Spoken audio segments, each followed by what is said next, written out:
हजरत अबू अयूब रजी अल्लाह बयान करते हैं, नबी अकरम सल्लल्लाहु अलैहि वसल्लम सूरज गुरूब होने के बाद वाही तशरीफ ले गए। आप सल्लल्लाहु अलैहि वसल्लम ने एक आवाज सुनी तो इरशाद फरमाया, यहूदियों को उनकी कब्रों में अजाब हो रहा है।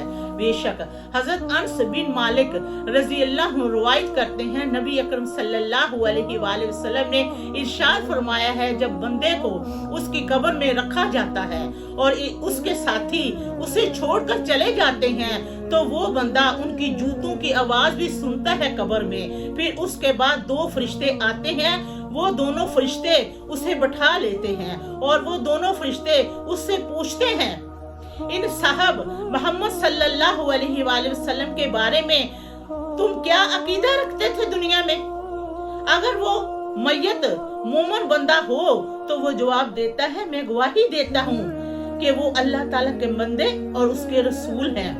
तो उससे फरिश्ते कहते हैं, जहन्नम में अपना मखसूस ठिकाने का जायजा तो लो, कि अगर तुम ये ना कहते कि मोहम्मद सल्लल्लाहु अलैहि वसल्लम है तो तुझे महसूस जहन्नम में डाला जाता। अब तुम उस जहन्नम का जायजा लो, तुझे डाला नहीं जाना मगर तूने उस जहन्नम का जायजा लेना है क्योंकि तूने सवाल दुरुस्त कहा है।